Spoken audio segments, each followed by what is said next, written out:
I'm Maria Elena Giassi, and this is Currents. Bishop DiMarzio calls it sacrilegious. We head to the Brooklyn Museum on the eve of a controversial exhibit opening. Being a symbol of another world religion and using it in this way, no matter who put it together, if it was an adherent of that religion, would make any difference. Plus, nurses at a New Jersey hospital say they were ordered to participate in abortions. One of them joins us to share her story. And a school that's about the classroom, and much more. We tried to do things that are family-oriented and to teach the children that they are, while they're here, family.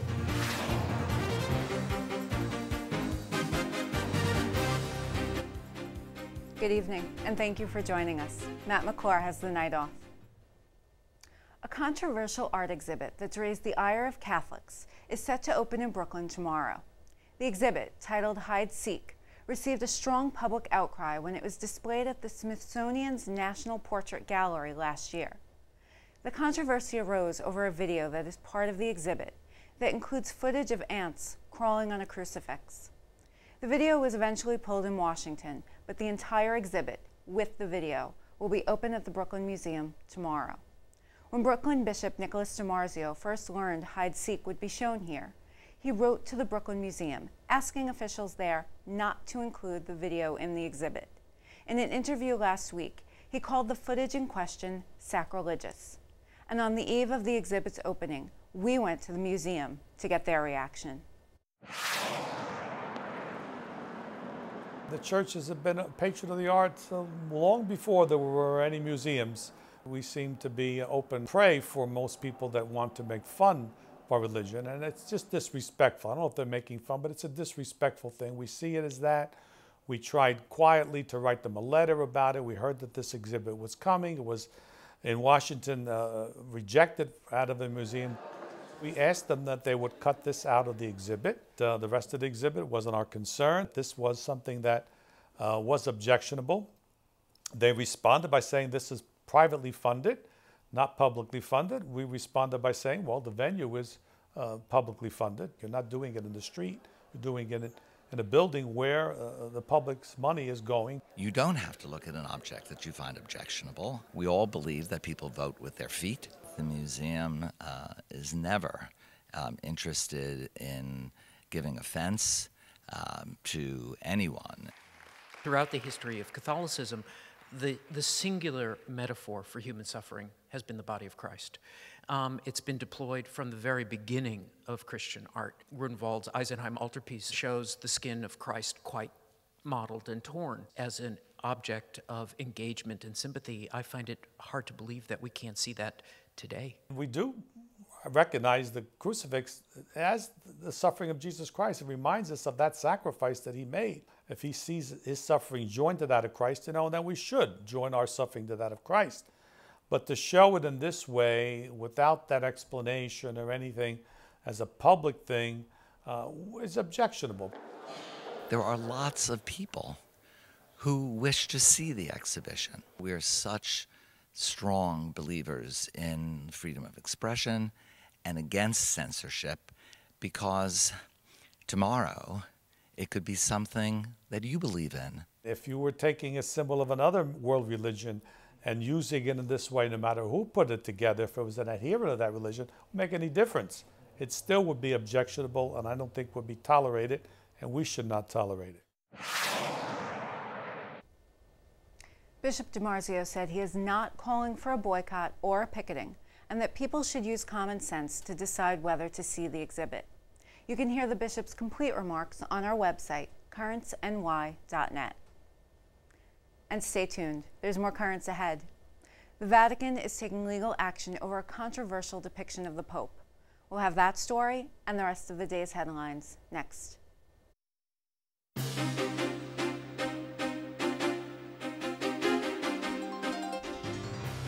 Welcome back to Currents. I'm Maria Elena Giassi.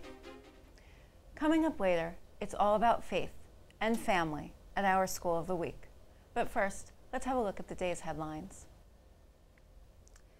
The Vatican has announced it's taking legal action to prevent circulation of a doctored photo that shows the Pope kissing an imam. The image was part of an ad campaign by the Italian clothing company Benetton that features religious and political leaders kissing each other on the lips. Benetton has removed the image of the Pope from the campaign, which the company's executive deputy chairman says is an invitation not to hate. But the Vatican spokesman called the image of Benedict a serious lack of respect for the Pope, an affront to the feelings of the faithful. In a statement, the Vatican says lawyers have been instructed to take action to prevent the circulation of the image through mass media and other means. In other news from the Holy See, Pope Benedict met with Pakistan's Minister of Minorities. Following his weekly general audience, Benedict spoke with Akram Gill about his work of promoting interfaith dialogue and the situation of minorities in Pakistan. Gill was asked by Rome Reports about his country's blasphemy law, which carries the death penalty for anyone who insults Islam. It's probably not a good time to express opinions on the law because it could be misinterpreted. Results can be expected soon enough, but it can't be said exactly when. Gill, who is Catholic, says the law does not unfairly target Christians. He says of the more than 1,000 cases under the blasphemy law since 1986, only 132 of them were registered against Christians. Gill took the place of Shabazz Bhatti, who was gunned down after speaking out about the law.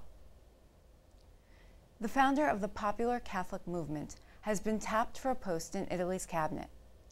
Andrea Riccardi, who founded the community of Sant'Egidio in 1968, has been named Italy's Minister for International Cooperation and Integration Policies.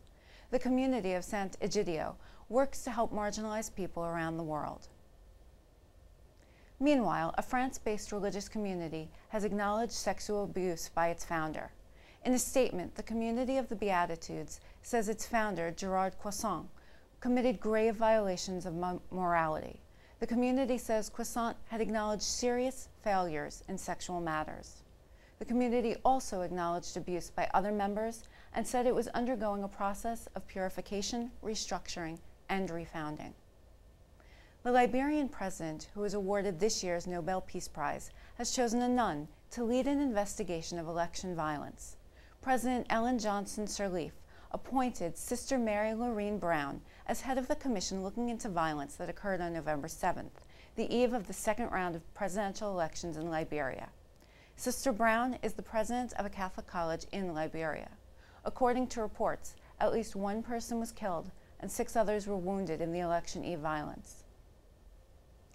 Meanwhile, the Catholic Church in the Indian state of Kerala is expressing shock and outrage over the murder of a nun there who campaigned for tribal people. UCA News reports Sister Valsa John was hacked to death in her home.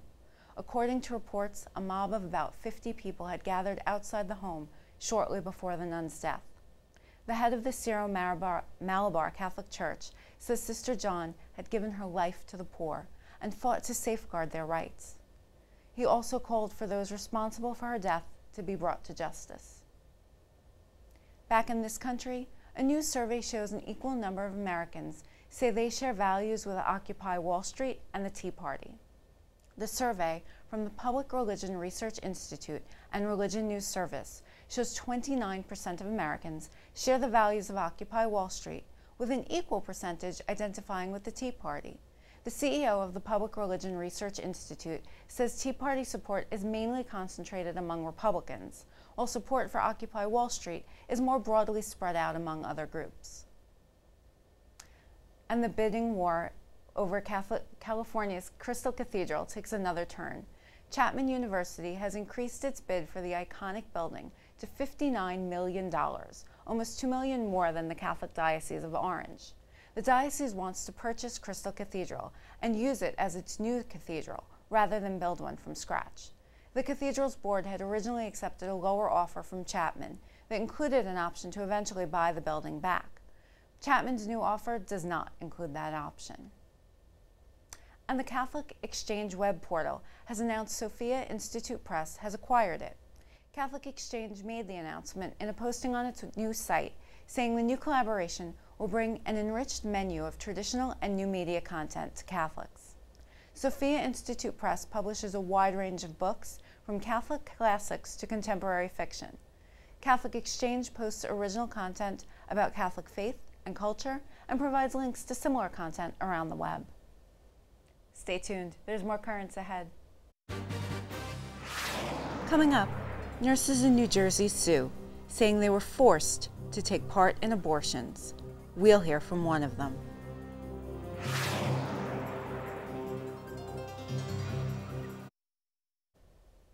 Welcome back. A group of nurses in New Jersey say the hospital where they work ordered them to take part in abortions or be fired. According to one of the nurses, she and 11 of her colleagues at the University of Medicine and Dentistry were recently told to begin training to assist in abortion procedures, despite their religious and moral objections. New Jersey state law states an employee cannot be fired for refusing to take part in abortions, and despite what the nurses claim, the hospital released its own statement, saying it was in full compliance with all applicable state and federal laws. Now the nurses are suing the hospital, challenging its new policy. Earlier today, our news director, Ed Wilkinson, spoke with one of the nurses and a lawyer involved in the case. On the phone with us now is Faye Vinoya, one of 12 nurses who claim that a New Jersey hospital tried to force them to help with abortion procedures. And also joining us from Washington is attorney Matt Bowman from the Alliance Defense Fund, who represents the nurses. Ms. Vinoya, could you tell us exactly what happened? Did the hospital assign you to an abortion case? What was your situation there? Okay, in September, University of Medicine and Dentistry, New Jersey, initiated a policy change and began telling same-day surgery unit nurses that we must assist abortions. Before October, we were not forced to assist in these abortions. They have been assigning willing nurses to assist these procedures. And then the hospital just imposed the policy on us nurses in October and repeatedly threatened us that if we do not assist in these abortions, we will be terminated. Can you explain to us where your opposition to abortion comes from? I am a Christian, and my religious conviction is that I do not want to assist nor take any part in taking care of an abortion patient, especially because I believe that abortion is killing these innocent lives. And how about the other 11? There were 12 nurses altogether in this suit, right? That's correct. Yeah, and are all of the others motivated by religious conviction the way you are? Most of us are motivated by religious convictions in one, and there is a moral objection as well. Uh-huh. Well, have you had any reactions from the other nurses on the hospital staff? What do they say to you? In the staff in same-day surgery, most of us, if not all of us, actually, have a lot of objections about the assisting this abortion. Matt, let me ask you, the nurses seem to be protected by federal and by New Jersey law. Aren't they allowed to opt out of procedures if they find it morally objectionable? The law says that they are. Federal and state law both are very clear and very broad that no health professional can be forced to assist any service related to abortion against their religious beliefs. But what this hospital is doing is just arrogantly violating the law. And even in complete disregard to these nurses' legal rights, it not only compelled them to start participating in these in October, but even after we sued, it was compelling two of the nurses to assist, and we had to go to court to get an emergency order to stop that. And then now it's going to show up in court in a couple of weeks and try to get that order lifted so it can start breaking the law again. Mm-hmm. The statement from the hospital says they're in full compliance with the law. I mean, it sounds like he said, she said here. How do you read what their statement says? Well, they're lying. What I've been asking them since we filed this lawsuit, please tell me that you will comply not only with the law but with your public statements that no nurse must assist a procedure that she objects to. And they refuse to tell me that. In fact, they sent me an email, which you can find on our website, in which they say, yes, the nurses do have to assist parts of these procedures. So they're telling the nurses one thing, and they're telling the general public the exact opposite. And the proof is in the pudding here. They're going to walk into court and say, we're taking the position that these nurses have to assist a variety of things that they object to, and that's going to be completely inconsistent with what they're telling the press. Mm-hmm. Is this a pattern? I mean, this is not an isolated situation here in New Jersey. There seems to be a pattern of movement against religious liberty or individuals' beliefs across the country. Do you see that as part of a larger pattern? Well, the Alliance Defense Fund has had multiple cases to defend the rights of health professionals not to assist abortions against their religious beliefs against entities who are bound by law not to do this and are doing it anyway. Mm-hmm. We've had several lawsuits against Mount Sinai Hospital in New York City. We filed a complaint against Vanderbilt University in Tennessee for forcing nurse applicants to promise that they would assist abortions or else they wouldn't even be considered for the job. Mm-hmm. And what we're finding is that there's a rampant intimidation and violation of beliefs, especially of health professionals who are pro-life, because these entities think that they can perform abortions and they can force people to assist, and the laws don't matter.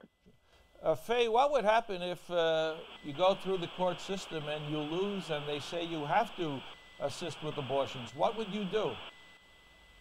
To be honest with you, I have full confidence because I believe this battle is God's battle. And I believe that God will really help us with this case. He will make it win because he wants healthcare professionals to not be forced anymore in assisting this abortion. That's my belief. Okay, well, thank you, Faye Vinoyer and Matt Bowman. Thanks for taking a few minutes today and shedding some light on this situation in New Jersey. You're welcome. Thank you.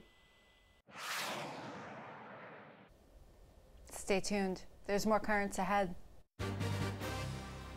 When we return, we head to Mill Basin to visit our latest School of the Week. Our children have won several times in the nation.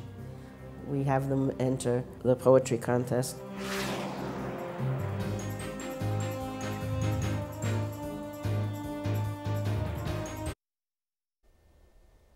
Finally tonight, school is about more than just learning in the classroom. For many students, it's a home away from home.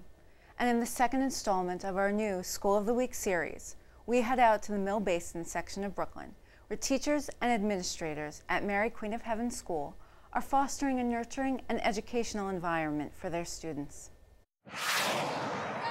We like to call ourselves a Mary Queen of Heaven School family, and we try to do things that are family-oriented and to teach the children that they are, while they're here, family. They should watch out for each other, they should treat each other respectfully. I know I can come in and see smiles on everyone's faces. The children enjoy being here. My co-workers enjoy teaching here. It's a lot of fun. We educate the whole child. We have a well-rounded child, Christianity-wise, family-wise, and we give them skills that they need to take into the difficult world that they'll be facing. Mary Queen of Heaven was opened in 1949 by the Sisters of St. Dominic from Spark Hill. There were over 600 children. In 1994, we were 222, and now we've worked our way back up to 323 children. Our staff has changed from mostly religious to all lay people except for myself. The children are involved in Mass, First Friday Mass, prayer services once a month. We have Student of the Month. We have dance classes twice a week. We have a chorus. We have band. We have 12 children who are taking Science 9. We have lots of projects, one a month usually for people less fortunate. Right now the second grade is collecting pajamas for orphans. We collect food now in the hall. You'll see it, food for the food pantry here in our own parish, which serves 65 families. And the older children come down during lunch as their confirmation service and supervise the kindergarten and the pre-K while they eat. We have an alliance with Catholic War Veterans. We enter all of their contests, essays, posters. Our children have won several times in the nation. We have them enter the poetry contest, and then they're chosen to go into a book.